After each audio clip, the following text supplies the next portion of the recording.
नमस्कार दोस्तों।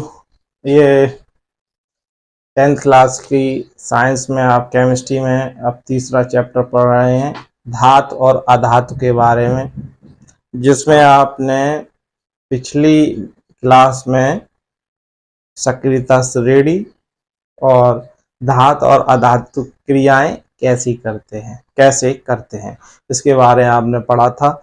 और आज हम पढ़ेंगे उपधातु के बारे में कि उपधातुएं क्या होती हैं। तो उपधातुएं वे धातुएं होती हैं जिनमें धातु अधातु दोनों के लक्षण पाए जाते हैं, यानी मेटल नॉन मेटल के दोनों ही लक्षण या गुण पाए जाते हैं, उन्हीं को उपधातु कहते हैं। देखिए, वे तत्व जिनमें धातु एवं अधातु दोनों के गुण पाए जाते हैं उपधातु कहलाते हैं। यानी इनमें लक्षण जो है वो दोनों प्रकार के पाए जाते हैं, इसलिए इन्हें उपधातु कहते हैं। इनके उदाहरण में देखिए, एग्जाम्पल में आर्सेनिक, एंटीमनी। अगर कोई आपसे ये कहता है कि ऐसी एक धातु का नाम बताइए जिसमें धातु और अधातु के लक्षण पाए जाते हैं, तो आपका आंसर होना चाहिए एंटीमनी और आर्सेनिक। ठीक है। इसके बाद जो है उपधातु को तो समझ लिए हैं, इसके बाद हम पढ़ेंगे अयस्क। देखिए, अयस्क या जो भी मिनरल्स या अयस्क जो हमें उपयोग में लाते हैं वो पृथ्वी के भूपटल पर पाए जाते हैं। तो अब हम जानेंगे अयस्क क्या होते हैं इनके बारे में। देखिए, पृथ्वी की भूप्रपटी यानी पृथ्वी के अंदर में प्राकृतिक रूप से पाए जाने वाले तत्वों को यौगिकों को खनिज कहते हैं। यानी कहने का मतलब है कि जो पृथ्वी के गर्भ के अंदर जो प्राकृतिक रूप से जो पाए जाते हैं ऐसे तत्वों या यौगिकों को क्या कहते हैं? खनिज कहते हैं। क्या कहते हैं? खनिज कहते हैं, जो पृथ्वी के गर्भ के अंदर या पृथ्वी में अंदर पाए जाते हैं। और कैसे? प्राकृतिक रूप से। कुछ स्थानों पर खनिज में कोई विशेष धातु काफी मात्रा में होती है। यानी कभी कभी आपने देखा होगा कि वहां कोयला ज्यादा है या वहां गोल्ड ज्यादा निकल रहा है, तो इसका मतलब है कि कोई धातु कुछ स्थानों पर विशेष रूप से काफी मात्रा में पाई जाती है, जिसे निकालना काफी लाभकारी होता है। जिसे निकालना कैसा होता है?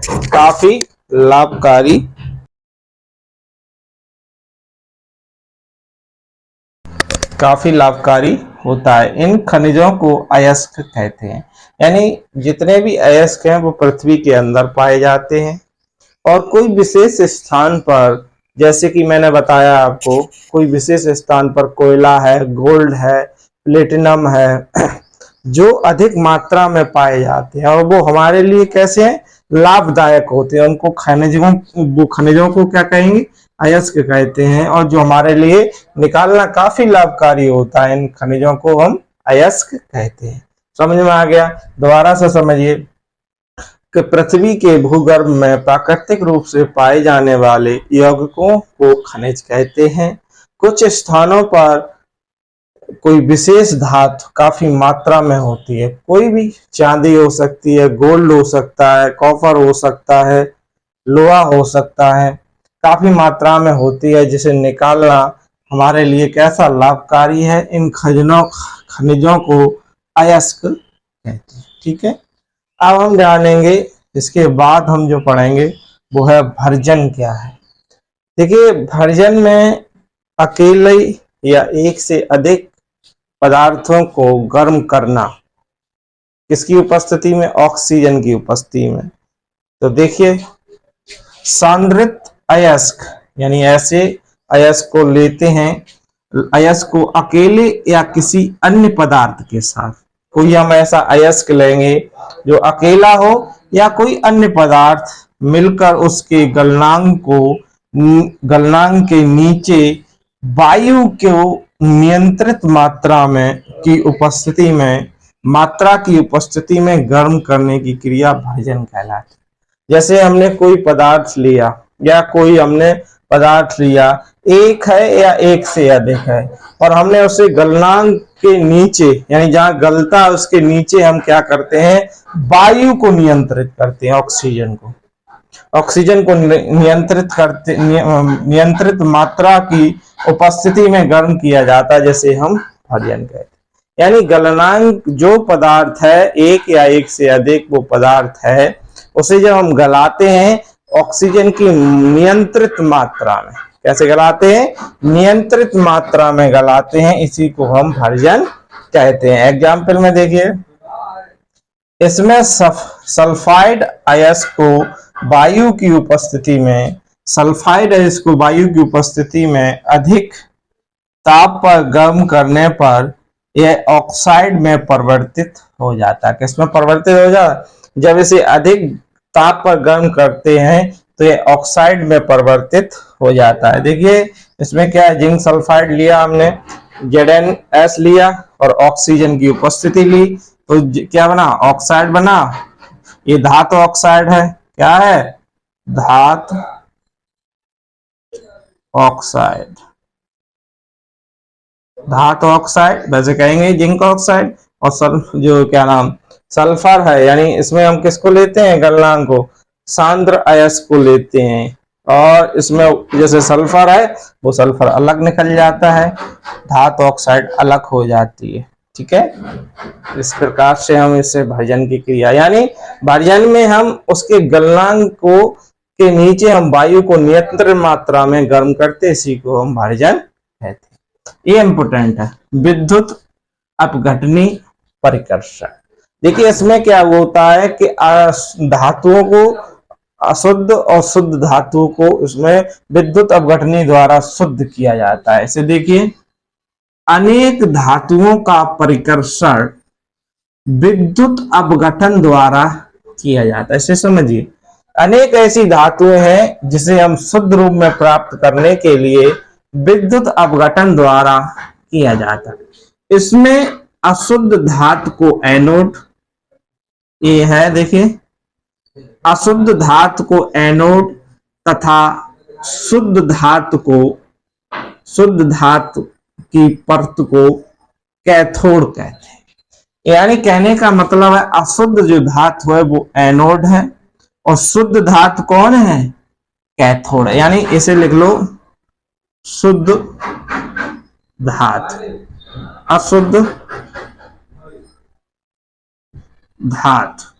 ठीक है, यानी इसमें अशुद्ध धातु को एनोड कहते हैं और शुद्ध धातु को कैथोड कहते हैं। इसे पहले समझ लें। धातु के लवण विलयन, इसमें क्या है, कोई भी धातु का लवण विलयन, जैसे कि कोई भी ले लो, जैसे ZnSO4 ले सकते हैं, आप ले सकते हैं CuSO4 ले सकते हैं, एल्युमिनियम AlSO4 विलयन ले सकते हैं। यानी इसमें कई प्रकार के लवण विलयन आप ले सकते हैं, इसलिए हम लिख रहे हैं कोई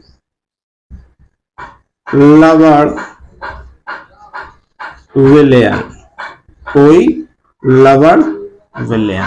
कोई हम क्या लेते हैं, धातु के लवण विलयन का उपयोग विद्युत अपघट्य के रूप में होता है। यानी इसका अपघट्य के, विद्युत अपघट्य के रूप में इसका उपयोग होता है। जब धारा प्रवाहित की जाती है, जब इलेक्ट्रिसिटी दी जाती है, तब एनोड पर स्थित अशुद्ध धातु विद्युत अपघट्य में घुल जाती है। यानी एनोड को अशुद्ध मानते हैं, अशुद्ध ली थी, तो जैसे ही हम इलेक्ट्रिसिटी देते हैं एनोड पर, तो अशुद्ध धातु विद्युत अपघट्य में घुल जाती है। यानी इसकी जो अशुद्धियां हैं, इसकी जो अशुद्धियां हैं वो लवण विलयन में घुल जाती हैं। इतनी ही मात्रा में शुद्ध धातु विद्युत अपघट्य से कैथोड पर निक्षेपित हो जाती है। यानी कहने का मतलब है, जिससे जब अशुद्धियां छूटेंगी वो नीचे लवण विलयन में जाएंगी, और जितना ही इस पे शुद्ध धातु प्राप्त, इतनी नीचे छूटेगी। क्या कहते हैं, जितनी गंदगी इसमें नीचे जाएगी उतनी ही, हमने ये छड़े किसकी नहीं है, कॉपर की, तो शुद्ध ये है तो अशुद्ध ये है। जैसे ही इलेक्ट्रिसिटी जाती है तो अशुद्ध धातु छूटने लगती है और इससे शुद्ध धातु कैथोड की तरफ आने लगती है। ये देखिए यहां से क्या गंदगी है या अशुद्धियां हैं, वो जिसे हम एनोड पंख कहते हैं। क्या कहते हैं? एनोड पंख कहते हैं। और जितनी इसमें घुलेंगी लवण विलयन में उतनी ही मात्रा इधर आएगी। कितनी? उतनी ही मात्रा एनोड के ऊपर निक्षेपित हो जाती है। विलय अशुद्धियां विलयन में चली जाती हैं, यानी विलय जो घुलनशील अशुद्धियां हैं वो विलयन में चली जाती हैं और अविलय जो अविलय यानी न घुलने वाली अशुद्धियां एनोड पर निक्षेपित हो जाती हैं, यानी उसके नीचे निक्षेपित हो जाती एनोड के तल पर। ये देखिए एनोड के तल पर क्या है? निश्चित हो जाती क्या? अशुद्धियां। क्या हो जाएंगी? अशुद्धियां। अशुद्धियां कहां? एनोड की तली पर नीचे आ जाती, जिसे एनोड पंख कहते हैं। क्या कहते हैं? एनोड पंख कहते हैं। कहने का मतलब यह है कि विद्युत अपघटनी में हम ऐसी एक शुद्ध धातु लेंगे, एक अशुद्ध धातु लेंगे, जिसमें हम धातुओं को शुद्ध रूप प्राप्त कर सकते हैं। जिसमें हमने एक कैथोड लिया जिसे हम शुद्ध धातु के रूप में उपयोग कर रहे हैं, एक एनोड लिया जिसे हम अशुद्ध धातु के ऊपर रूप में हम प्रयोग कर रहे हैं, और हमने कोई लवण विलयन ले लिया। ये इसमें क्या है? कोई लवण विलयन, हम जैसे कि CuSO4 ले सकते हैं, जिंक सल्फेट ले सकते हैं, यानी कोई भी लवण विलयन लेते हैं। फिर हम इसमें क्या करते हैं? अशुद्ध धातु शुद्ध धातु लगा ली। देखिए शुद्ध धातु कैथोड है, अशुद्ध धातु एनोड है। जैसे ही हम इसमें इलेक्ट्रिसिटी देते हैं, यानी इसमें करंट देते हैं, बिजली देते हैं, वैसे ही क्या होता है? एनोड पर कुछ अशुद्धियां छूटने लगती हैं और लवण विलयन में जाती हैं। और लवण विलयन में जाती हैं, जितनी अशुद्धियां लवण विलयन में जाती हैं उतनी ही अशुद्ध धातु कहां आएगी? कैथोड के ऊपर चली आएगी। कहां चली आएगी? कैथोड के ऊपर चली आएगी। और जितनी जो घुल नहीं सकती, यानी जो अशुद्धियां घुल नहीं सकती, वो एनोड की तली के नीचे बैठ जाती हैं और जिसे हम कहते हैं एनोड पंख कहते हैं। यानी अशुद्धियां उसकी तली के एनोड के नीचे रह जाती हैं और जितनी अशुद्धियां यहां पर है उतनी ही शुद्ध धातु कहां आएगी? कैथोड के ऊपर आएगी। ठीक है, ये बात समझ में आ गई। इससे आगे देखेंगे हम। ठीक है, देखिए निस्तापन के बारे में। निस्तापन में क्या होता है कि कार्बोनेट अयस्क को ऑक्सीजन की उपस्थिति में अधिक ताप पर गर्म करते हैं और वो ऑक्साइड में परिवर्तन हो जाता है। देखिए ऐसे इसमें कार्बोनेट अयस्क लिया जाता है, जैसे कि उदाहरण ले सकते हैं ZnCO3, जैसे कि ये ले लिया आपने। तो इसमें कार्बोनेट अयस्क को सीमित वायु यानी कंट्रोल वायु में अधिक ताप पर गर्म करने से यह ऑक्साइड में परिवर्तित हो जाता है। किसमें परिवर्तित हो जाता है? ऑक्साइड में परिवर्तित हो जाता है। इस क्रिया को या इस प्रक्रिया को निस्तापन कहा जाता है। निस्तापन में कार्बोनेट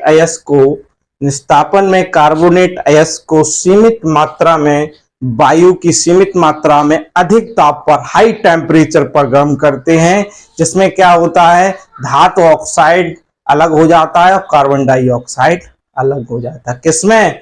जब हम वायु की सीमित मात्रा में और अधिक टेम्परेचर देंगे। जब कार्बोनेट अयस्क को हम अधिक टेम्परेचर देंगे और वायु की सीमित मात्रा में, तो इस क्रिया को हम क्या कहेंगे? निस्तापन। जैसे कि ZnCO, तो उसको हमने ले लिया CO3, तो यहां क्या बन गया? ZnO यानी धातु ऑक्साइड, और कार्बन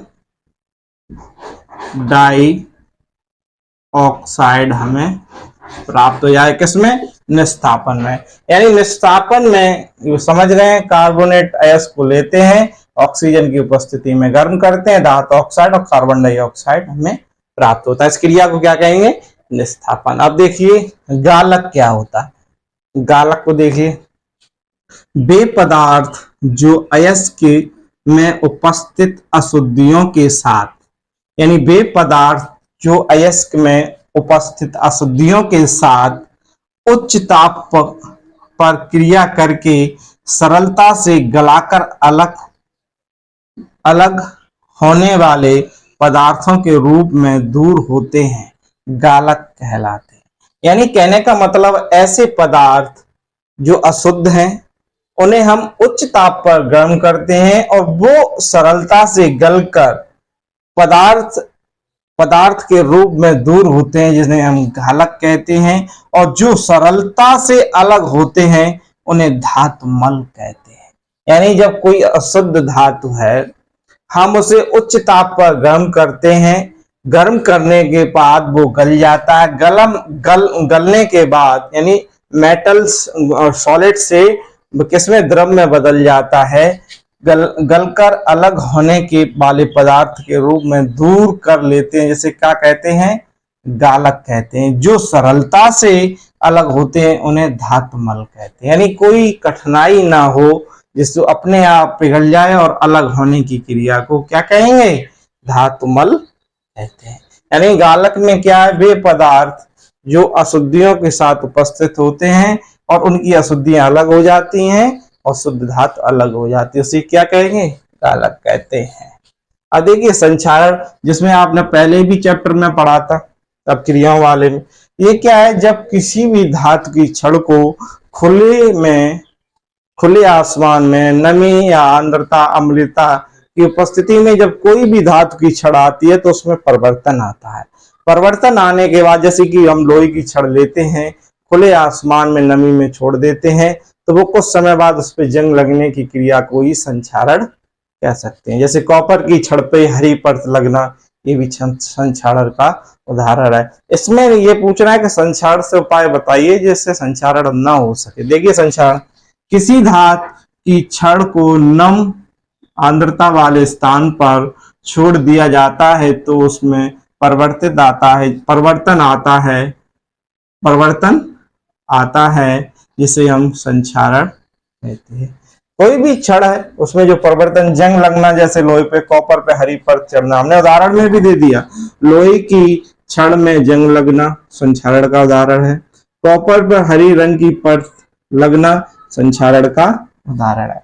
अब हम इससे रक्षा कैसे कर सकते हैं, कोई भी अगर धातु है उससे हम रक्षा कैसे कर सकते हैं। जैसे कि हमने लोहे के घर में गेट लगे होते हैं तो उन पे क्या कर दिया जाता है, पेंट कर दिया जाता है, जिससे कि हमारे गेट खराब ना हो।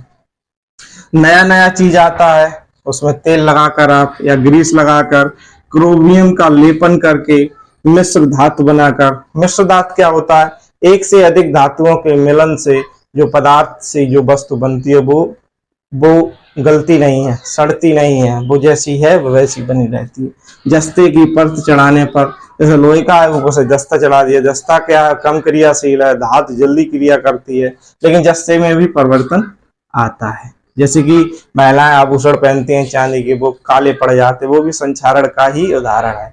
तो कहने का मतलब है संक्षारण को पेंट करके तेल लगाकर क्रोमियम लेपन मिश्र धातु बनाकर इन्हें रोका जा सकता है, धातुओं को बचाव किया जा सकता है। ठीक है, ये तो हो गया संक्षारण।